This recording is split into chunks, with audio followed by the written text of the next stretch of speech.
Tonight's tale is all about haunting places to rest your weary little head. Our last video was about two wanderers, two individuals who found themselves wandering aimlessly through the legends of folklore. Some of these places, they should have probably stopped by to rest their feet. I'm sure it would have made for a more riveting tale. These are two fascinating locations that have pondered paranormal investigators for years. Just like in our first video where we talked about the mystery behind certain legends, there were profiteers behind them, and hotels are no different. They are a business after all at their core, and they need to find a way to keep themselves afloat, whether that's through luxury or through the fame and the occult. Though with both these hotels that we'll be discussing today revolve around certain tragedies that happened throughout history. Whether that were soldiers dying in between their halls, or whether were a poor lady who was murdered and slain by other guests. There are fascinating tales of these two individual locations, but they also have a very similar story, and let's see if we can find what those similarities are between our two different riveting hotels as we dive deeper into them. Our first hotel starts off all the way down into Colombia. Hotel del Santo admittedly is a hotel that is no longer a service, and is actually currently a museum to the National University of Colombia. Hotel del Santo is actually 18.5 miles away from Bogota, which is Colombia's capital. The luxurious hotel was first built in 1923, but first opened its door to travelers for a high-end experience in 1928. The hotel sits directly across a 180mm tall natural waterfall, which is known as Decadama Falls. Pardon my pronunciation, but immediately this sounds like a super nice hotel experience right outside the capital city of Colombia, overlooking this incredible waterfall that leads into the Bogota River. Looking down underneath it, I could see the majestic sounding vacation one could have. All those wealthy businessmen in their 1920s strolling in on their Model Fords in their three-piece suit, enjoying a fancy cocktail and smoking some cigars while talking about business and other ins and outs of being a wealthy aristocrat in the turn of the century. Obviously, we all know the admitted history that happens 2 years later after it opens in 1928. Yes, in the 1930s, we had the great economic collapse known as the Great Depression that was felt worldwide, and Colombia was no stranger to that fate as well. They fell ill in hard times and tried to find new ways to constantly bolster up the hotel's reputation. Though, let's travel a little farther back in time to the history of the falls themselves, because they get a little darker as we dive deeper onto what the hollow grounds the hotel was built on. What we see in front of us was no ordinary waterfall. Actually, it has a long history of death and despair, because then in the 1500s, when Spanish conquistadors came to Colombia, they started to conquer the indigenous tribe people that used to live in that area, though these people would not fall to a foreign invader. So what they would do was take their own lives by jumping into the waterfall. It was said by local legends, as they were jumping, the gods would transform them mid-jump, taking away their souls to the heaven above, freeing them from a world of despair and conquerization from those Spanish conquistadors, while also having a blissful afterlife. Now that we know that the river flows with blood from an ancient time, let's start to now understand a deeper dive into the darker history of what this hotel has to offer. You see, the hotel was operating during the Great Depression, and of course it fell into more disrepair, and less attention came to the hotel with less visitors, meaning that the hotel didn't have the renovation and the rejuvenation it needed to keep on going. They even thought about building an 18th floor. To me, that doesn't sound like a great economic plan, if you ask me. If anything, I would think having a marketing effort to bolster the hotel's, popularity might have been a good jump, but that's all hindsight. So let's jump now 20 years later to the 1970s, where the hotel starts to get a reputation. You see, Colombia in the 1970s garnered its more political unrest period, while we have these guerrilla militants starting to take over the country, and different drug lords starting to really take hold of the Colombian economy with the cocaine industry. The Colombian government was in upheaval, unrest, and Bogota saw no different. They did have economic development with large construction projects. However, the people were left politically unsatisfied with their leaders. So with this combination of wealth and political unrest led to power vacuums in Colombia, and that's where it garnered its famous reputation of the drug industry that we know it today of the 1980s. Of course, much of this inherent spreading of construction and meant that there was large amounts of runoff and very poor oversight when it came to pollution. So all that pollution went straight into the Bogota River, which is exactly where our hotel sits above of to this very day. And of course, that stench became very unbearable, and there was a lot more than construction materials that was flowing into the river. It was human waste, and of course, as we had military groups that weren't too kind of those who would to oppose them, would have these unlawfully deceased bodies, and they needed to dispose them somewhere. So they would go to the waterfall and dump the remains there. As you can imagine, the stench that would come upstream was probably not the greatest. Then the police would even go to the hotel asking if they'd seen any witnesses to these atrocities of mankind that was happening during this time. So as you can imagine, you're staying at this what seems to be a luxury hotel with barely anybody in it. Then the police start coming, knocking on your door, asking you if you witnessed a murder while there's a foul stench in the air. Something tells me you're not going to be leaving the greatest review on Yelp, I'll tell you that. So of course, this meant that the hotel started to garner a reputation that was not favored by any world travelers whatsoever, so it started to follow in harder and harder times. Though this hotel still had a very scenic view of the waterfalls, so people started to go to the hotel when they were down in their luck, wherever that may be, and started to, how do we put this in a more gentle manner? They would look out the window to see the waterfall, look at the river down below, and become part of the stream. Yes, people started to come to the hotel to start taking their lives from themselves. They're very similar to what happens in the Mount Fuji forest, where people would go there to basically end themselves. It's a beautiful scenic way to an otherwise sadder sunset. Though this hotel not only became known for this type of activity, but also had multiple murders that would happen inside of it. There was even one time where a socialite was brutally stained inside the walls of the hotel. Though they say to this very day, anyone who took their own lives was slain or even jumped off hundreds of years ago still wander and haunt the halls of the hotel to this very day.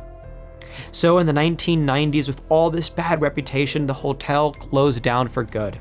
Then in 2011, there were efforts to revitalize the hotel and turn it into the museum, which opened up in 2013 so people can start enjoying the hotel once again, but more with a historical context as we start to learn more and more about the cultural significance of the area and the national waterfall near it.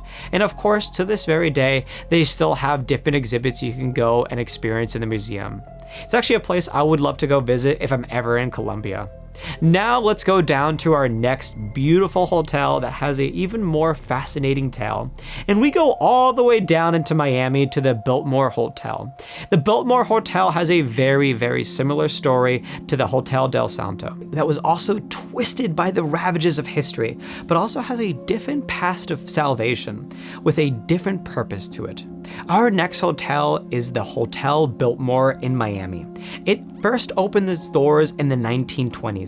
And to give you a little bit of some history of Florida, it had just opened up to the rest of the US by Henry Flagler, who was an American industrialist who was one of the founders of Standard Oil, while being the founder of the Florida East Coast Railway Company. If you actually been keeping up with Florida news, there's been recent insurgence in popularity to the railway because of a little known company known as the Bright Line, which is this high, luxurious train stop that connects basically Miami to Orlando and a few stops along the way. I actually live next to one of the stations, and yes, it's actually a pretty cool experience, if you don't mind me saying. Hopefully we can bring more high-speed rail to the States.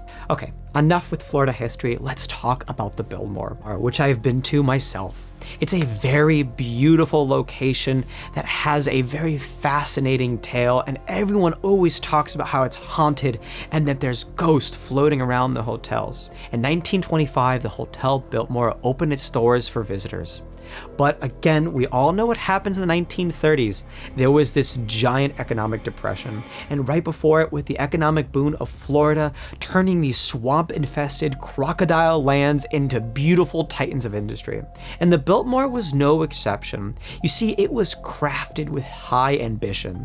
This hotel was quoted to saying that would not only serve to the general public, but be the epicenter of sports and fashion, which was certainly the case as it was located in Coral Gables, Florida, right in the heart of Miami at its time.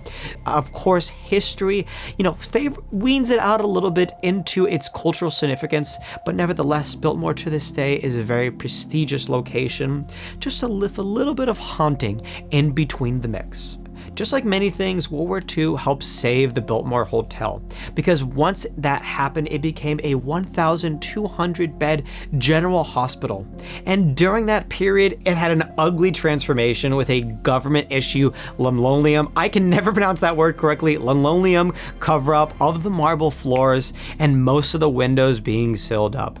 This actually means that the true beauty of the hotel was going to be preserved for the time that it was a general hospital and see a lot of horrific tragedies of these soldiers. But let's travel a little farther back in time to its first death in March 4th, 1929. You see, you had a New York mobster who was a bit of a wise guy and also a notorious gambler. His name was Thomas Fatty and was killed during a gambling dispute in one of his rooms. And the assassin was actually able to pay his way into his room. I guess corruption has no bounds no matter the time period. Supposedly, this man had a very gruesome death as he laid on the floor waddling for hours until people found him on the blink of death and he finally passed away.